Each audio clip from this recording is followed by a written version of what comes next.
Hello, ladies and gentlemen. I'm Dionysius, and today, together with Orlando Wilson, we are going to talk about human trafficking, something we hear a lot about these days. So, Orlando, give us your perception on the topic. My perception's a little bit jaded. Human trafficking's been around since people were people, right? Mm-hmm. So it's nothing new. I think the thing is, these days, a lot of people are making big money from it. The criminals are making big money from it. And what people don't realize is a lot of the NGOs and government agencies that should be dealing with human trafficking are also making big money from the problem. I've dealt with people that deal on the front line of human trafficking, if you want to say that, specifically dealing with trafficked children and all the rest of it. And you know what? I've got 100% respect for those people because they're trying to do the best they can for the victims of trafficking. But again, there's another side to it, which is purely business. Could it be stopped? I think anything can be stopped if people want to. But there's that much money involved, and all sides are making money for it, so it won't be stopped. Okay. Well, here in Greece, from my understanding, the problem could easily stop if somebody, in Turkey, they just open the embassies. No need for people to get drowned in the Aegean, no need for any of this to happen. So it can't be stopped. Well, the thing is again, this becomes political. Turkey's taken in a lot of refugees. Mm-hmm. They've had to deal with a lot of refugees. I take it they don't want to deal with the refugees, immigrants. They've pushed them on into Europe, which I don't blame them for doing because it's not their problem. But again, if we talk about the refugees, are most of these refugees actually refugees or economic immigrants? Supposedly, nobody knows. Well, where you've got, and this is one thing everybody said, and the NGOs don't like hearing this, especially when you look at UK now. How many people crossing the channel in rubber dinghies, which is dangerous. And illegal. And illegal. They're illegally crossing the channel. They're illegally in Europe. They're illegally going into UK. Most of those people doing those crossings are fit young guys. They're not women, children that need help. Mm-hmm. So again, you're all these fit young guys that's apparently fleeing these war zones. You know what? To me, they should be sent back to fight, right? Go back to your country, deal with the problems. I hear people, how many Kurds trying to escape Kurdistan? Well, I've been to Kurdistan. There's nothing wrong in Kurdistan now. There is no problems. And a lot of these places, there's not that big a problem. Mm-hmm. These guys, girls, looking to go into Western Europe for economic reasons. Apparently there's a mass of Albanians entering UK, refugee status, trying to get refugee status. Mate, as far as I know, there's 4-star hotels now in Albania. It's a big tourist industry, etc. Mm-hmm. Okay, what are they fleeing from? Albania is not what it was how many years ago? Well, it's got a flourishing tourist business, right? So what's the issue? From what I know, from the little thing I know, there are countries in Asia, poor countries, that the people of the village will gather, give money for one guy to go to Europe, and that guy will be sending back money to the whole village. Yeah. But this is not refugee. This is not running from danger. This is business. It's business and it's circulation of capital, nothing else. Okay, how much does it cost? Excuse me. Yeah, to get to Turkey, you just fly with Turkish Airs. Because Turkey has some visa status arrangement with plenty of countries in Asia, and they just go to Constantinopolis, how we say it in Greek, Istanbul, how most of the people know it, by flying with Turkish Air, and then they just cross the border. This is not about saving your life from anything. But put it this way, they had an issue in UK with, I think, some Chinese immigrants were found dead in the back of a truck. All right, it's a tragedy. But people know the risk when they're taking the risk. And again, for people to be trafficked, they're having to deal with criminals to start with, right? It's illegal. So all this is illegal. If me and you go out and do an illegal act, we're going to get arrested. And our lives will be ruined. Lives will be ruined, jobs are gone, licenses are gone because we committed a crime. Yeah. But you got people committing crimes to start with being taken care of.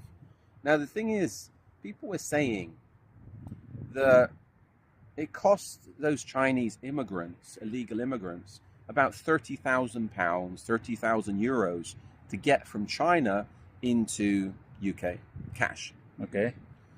Okay, most British people have never ever seen £30,000, euros, dollars cash. That much money, yeah. So where are they getting this money from? If they have that much money, okay, they've got it from somewhere.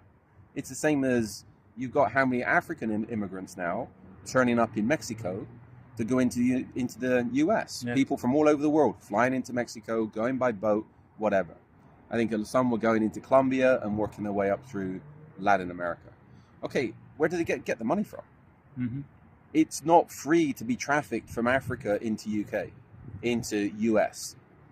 Let's just start off with, if they're getting to US, they're having to cross the Atlantic anyway. So it's once again a matter of follow the money, who's paying for them, and to gain what?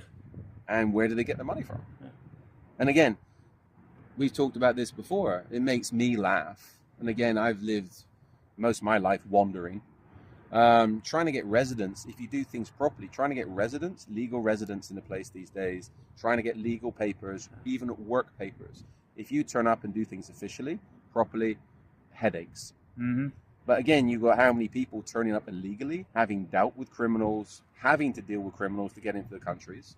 Becoming criminals on the way. Becoming criminals on the way, doing whatever, undocumented, being given how many benefits, housing, help with work, etc., given grants, whatever. So again, it's this is where when you talk about the human trafficking thing, it's business. Mm-hmm. It's nothing more than business.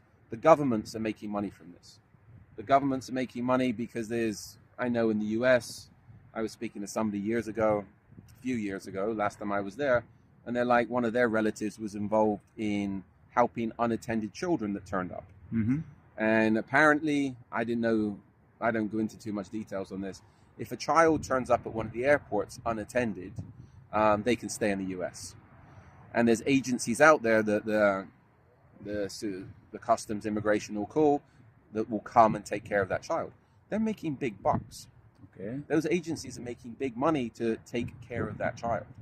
So again, they want the kids to come because they're making money from it. And they want the problem to be continued, to be because again and again. They're making money from it. Okay. So again, you look at the whole immigration thing, you know what I think about things. I'm not for passports, I'm not for borders. But again, to me, immigration has become something that's been forced. And I said to how many people did you get wanting to go into UK 100 years ago? Not many, because there was no benefits. Mm-hmm. It's a miserable island with miserable weather. And if you went to UK 100 years ago, you either worked, you starved. That's it. Now everybody wants to go to UK because they get benefits. Yeah. So I don't understand why. I just don't understand why the governments are so happy to accommodate. And it's all down to the only reason people are happy to accommodate this type of thing is there's money in it for them somewhere. People are making money from this. One of the arguments that has been made is that the governments are trying to solve the fact that Europeans don't breed, and all these people that are going to bring in will be useful for the economy. I don't see this happening. First of all, if you want to solve the problem, give the benefits to the Europeans to breed. Yeah, but why don't most Europeans breed, if we want to put it like that? Because it's too expensive. Yeah. How much does it cost to have children?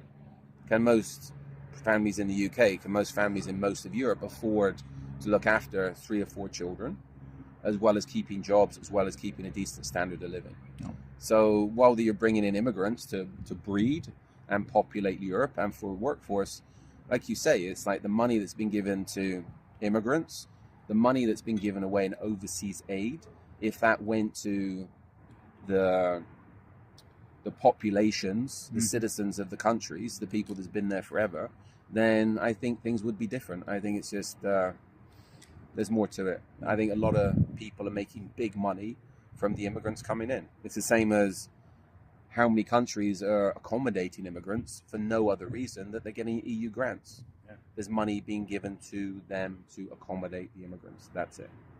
Okay. Ladies and gentlemen, thank you very much for your time. If you agree or disagree with us, you can always use the comment section below to put any labels on us for speaking our minds. That's all for now.